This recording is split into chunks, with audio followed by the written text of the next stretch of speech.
There is nothing. Only warm primordial blackness.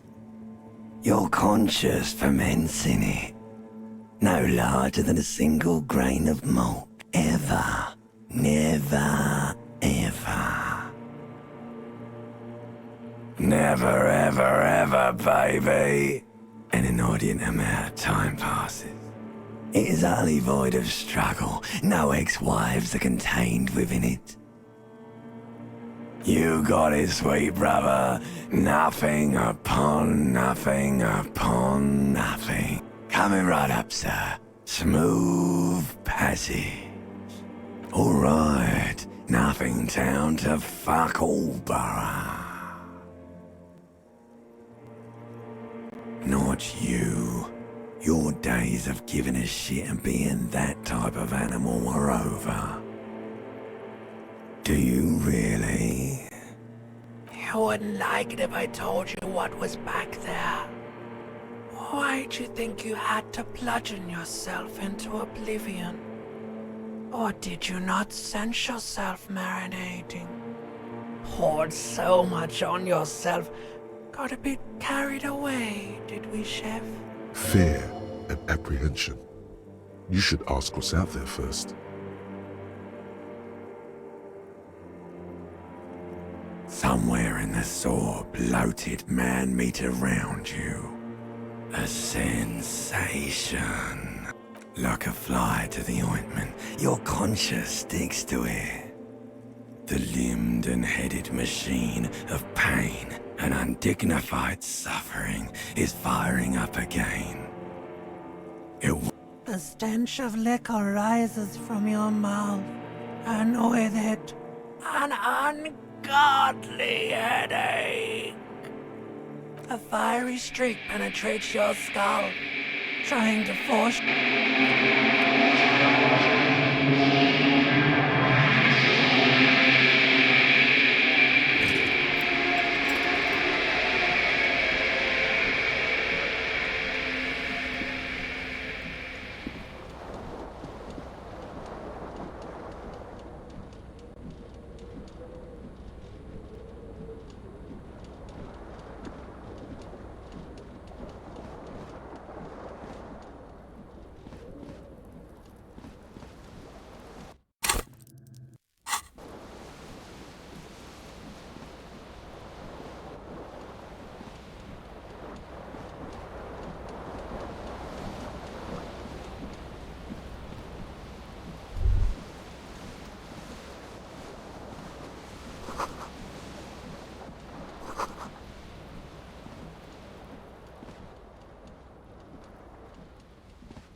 A mirror hangs above a bent and broken sink.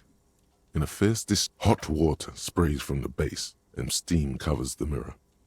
You cannot see yourself, just the outline of a man. Suddenly, you realize you have no memory of the face that awaits you there, underneath the soft vapor. As you slowly reach your hand towards the surface of a board, you clearly have not thought this through. You won't like what you see there, and you will never unbecome it. Behold, you have no idea who this thing is, do you?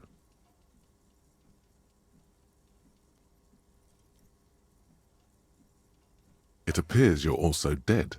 There's clearly rigor mortis on your face. Oh wait, is that an expression? Are you trying to make an expression with that face? Why? Please stop.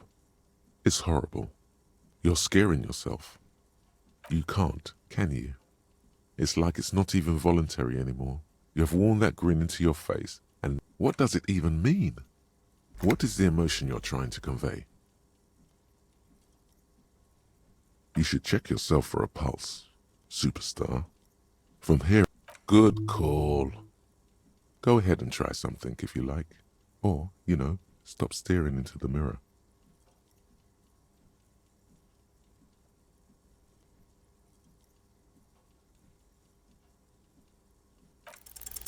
Like the rest of you, it comes from a bad place somewhere in the past. That's all you know.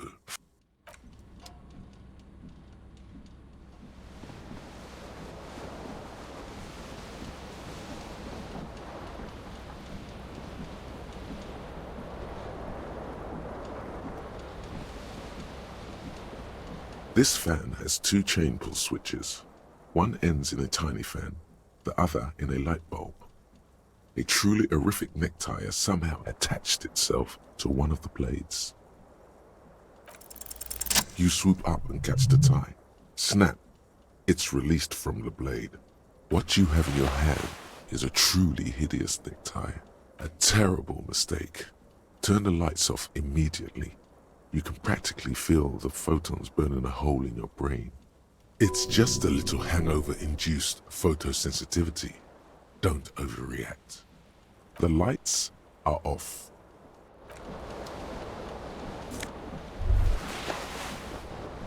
You hear a jingle. Keys are clinking in the pocket of your flare-cut pants. It says whirling in rags on the aluminium key ring. There is a single key on the ring.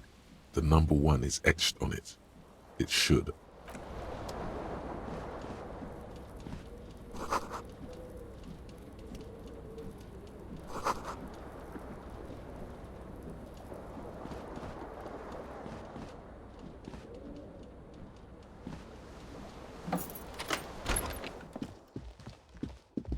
Hello, officer. The young woman raises a cigarette to her lips. Her eyes are brown and her face is speckled with birthmarks. She can't be more than 28. No. Because you're a police officer, sir.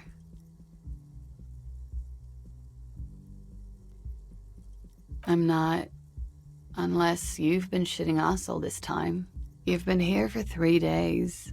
On official police business, no less. Couldn't say. In truth, so far, mostly drinking.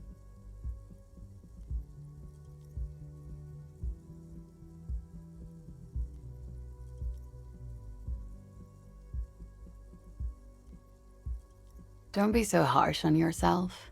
They let almost anyone be a police officer. Could it be because of the drinking? She hasn't had time to put her makeup on. This is her morning cigarette.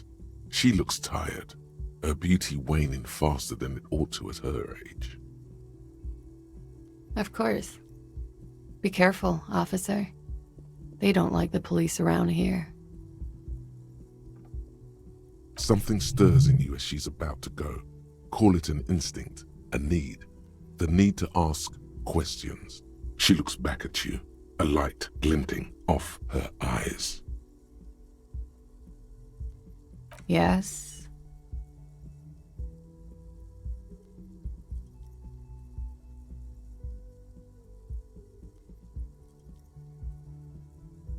There was the usual ruckus. Loud disco music. I couldn't say. It's impossible to hear people speaking from over here. Oh, yes. Various artists. Ostentatious orchestration prime among them. Oh, were huge where I come from. I was very young then, of course. Like 7. Life gets hard, but we go on. I don't know about that. At around 2 o'clock, the disco stopped. A slow, sad song started playing, like organ music on repeat. That went on for quite a while. Some of the time, you were yelling along to it. That it doesn't matter anymore and that we're alone now, it was difficult to tell. The song itself was very quiet and soft, but you sounded like a winded boar, sir. It was hard to understand what you were singing on top of it. Then you started screaming and trashed the place. A window was smashed. The tape player, probably. The song stopped. And furniture, too. A real destructathon. There was screaming. Then I think you passed out. There was. I think you screamed that you didn't want to be this type of animal anymore. I may have misheard, but it was sort of memorable. Sounds like you were in some real fundamental... I went out afterwards. Everything was quiet by then, around 4 or 5. And that was it.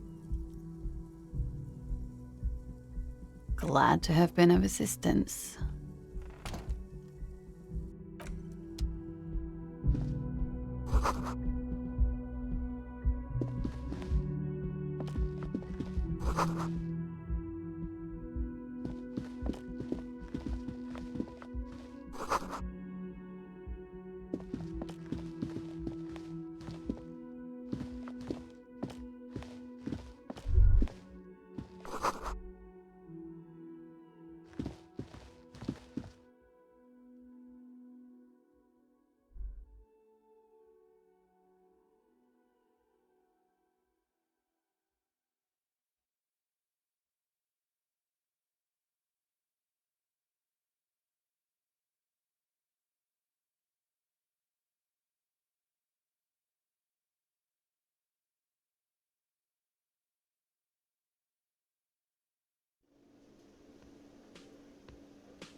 A man in his late 20s stands behind the counter, inspecting a stuffed seabird.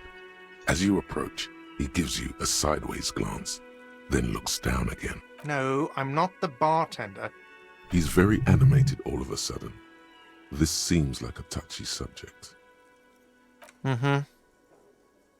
A competent work of taxidermy.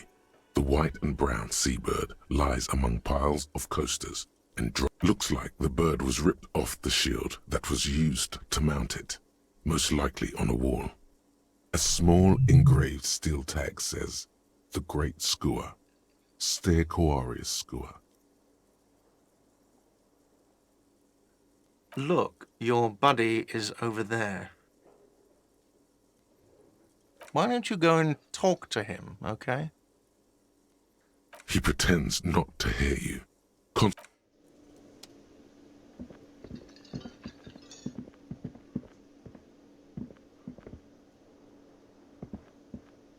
A bespectacled man in an orange bomber jacket is tapping his foot on the floor. Looks like as you approach, he narrows his eyes and extends his hand in greeting. On the sleeve of his bomber jacket, as well as on its back, are the same enigmatic white rectangles as on your blazer. Hello, I'm Kim Kitsuragi, Lieutenant, Precinct 57. You must be from the 41st. You realize he's waiting for your name.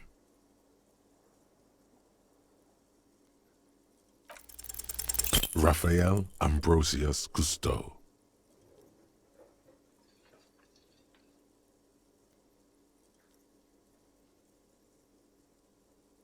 Yes, well.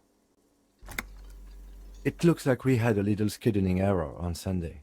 Saturday too, actually. Have you had time to talk to the manager here?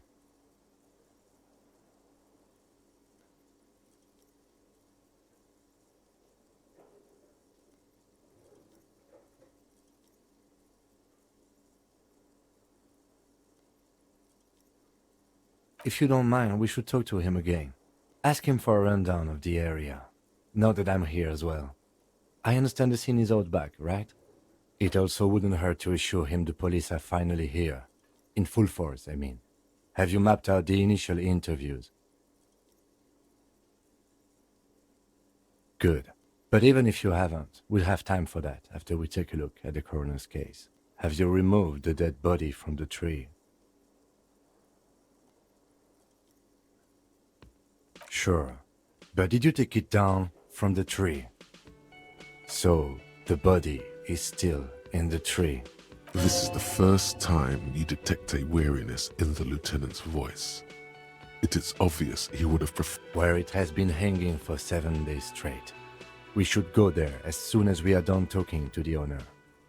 What a shame. Get to it now. Rip that body down from the tree. After it's been up in a tree for that long, any kind of ripping is inadvisable. Delicate goods, filled with stinking horrors.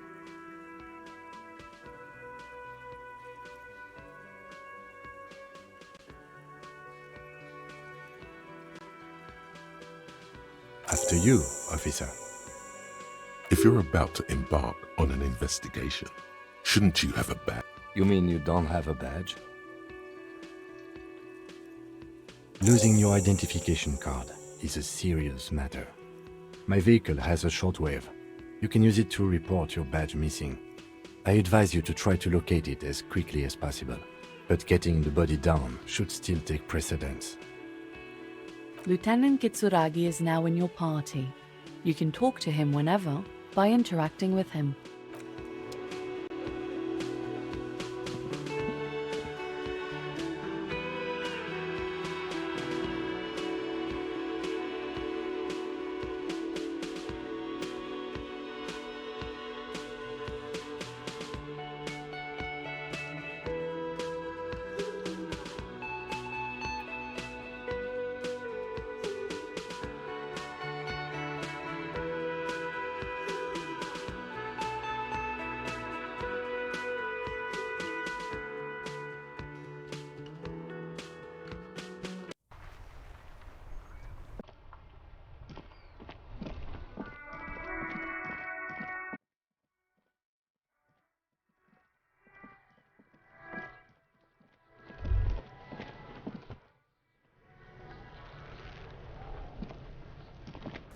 The corpse looks at you with bulging white eyes.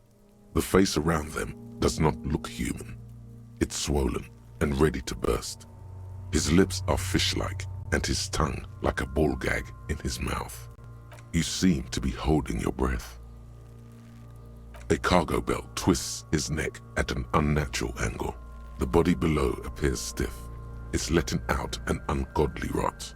The smell seeps in even through your clenched nostrils. Active decay. It's okay to throw up, officer. No one is judging. He's about to blow! Cop's gonna blow, Kuno!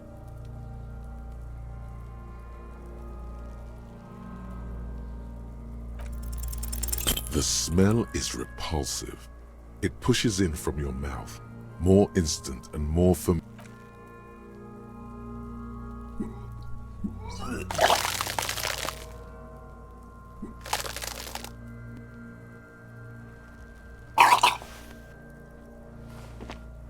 Too late. It's impossible to keep in. Your body curls and pushes it out, burst by burst. Until a pool of vomit lies under your feet and your throat stings from the stomach acid. The smell of Commodore Red rises from the pool. Among it, distilled spirit and bits of shish kebab. It's okay. Happens to everyone. Keep it. The hangover is clearly making this worse for you. You could use some ammonia to clear your head. There is Frit nearby, east of the hostel. They usually have a small apothecary. If they don't... There's a greenhouse here, and a gardener with a wheelbarrow on the corner of the whirling in rags. If she works here, she might have something for the smell. Acquiring ammonia will provide a modifier to the white check. Modifiers make checks easier and allow you to retry them.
This coin-operated viewer is facing southwest. Its coin slot is full of fossilized bubblegum, rendering the machine permanently inaccessible.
Before you stands a motor carriage.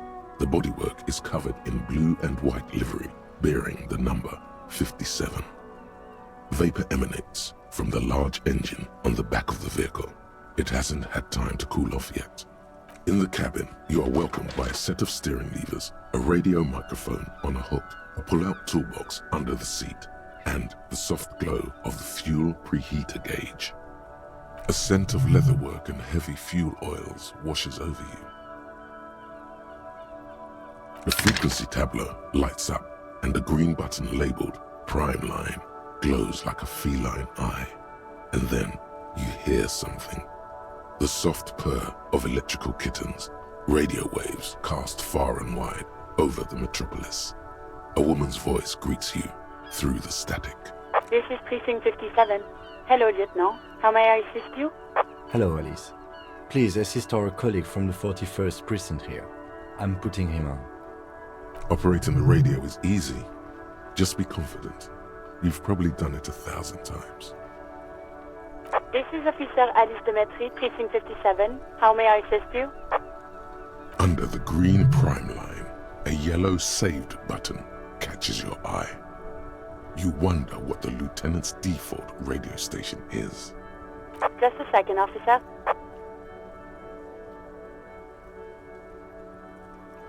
Ten 2, 10-5. This is 41st. Come in. Over. 10-4. What's your status? Over. 10-18. 10-20. Over. State your message, sir. Over. 10-9. Repeat message. Over. 10-4, message received. This is a very serious situation. I need to 10-22 the captain. Over. 1022, the captain. This sounds bad. Bad and scary. Like being called to the headmaster's office in school. Is it him? What does he want? Says he lost his badge and needs to report it. He what? He lost his badge? Who lost his badge? Dick fucking Mullen. Who do you think? It's Officer Dick Mullen from the bestseller Dick Mullen and the Lost Identity. Dick Mullen is not your name. It's the name of a fictional detective who would not lose his badge. Defend yourself. Immediately. They're laughing at you.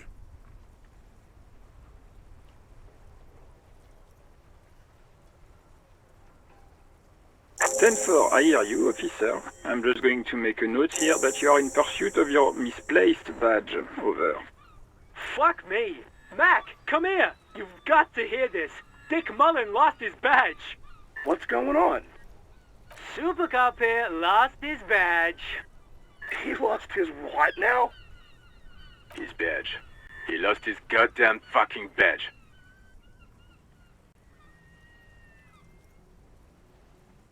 He asks you to please stop saying he lost his badge. Why? Did he find it? Sergeant Orson was wondering if you found your badge yet. Over. You don't have a comeback. Sorry. It's hard to think like this. He's not replying. Looks like he's still looking for it.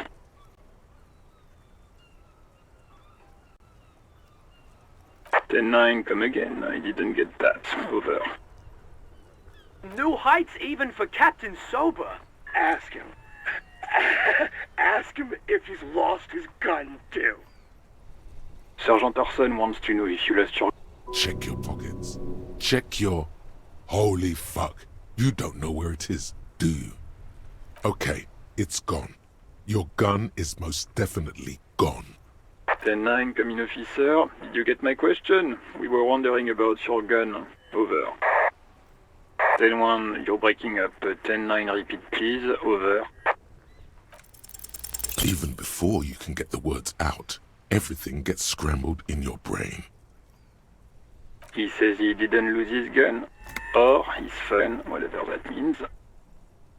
Ask him to describe it. His gun. Not his fun. Just the gun will do. Satellite Officer McLean requests a description of your weapon. The fuck do you need a gun for? Look at the pythons on your arms. You are a gun. The biggest one in the world.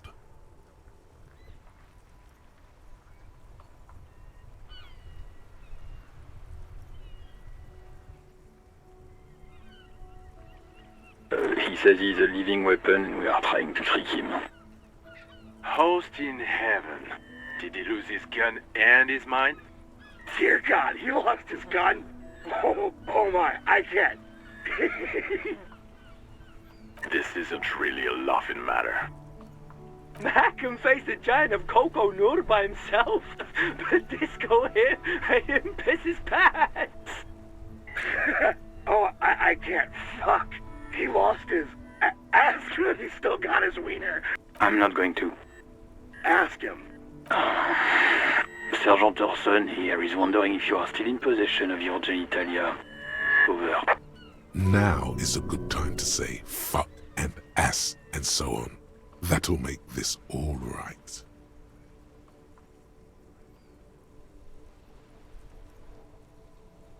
That's a negative. Not going to say that. Over. What's he saying? Share with the class. He said he sodomized your mother. The prick ate Mama's vanilla waffles at the captain's birthday party. Some nerve he's got.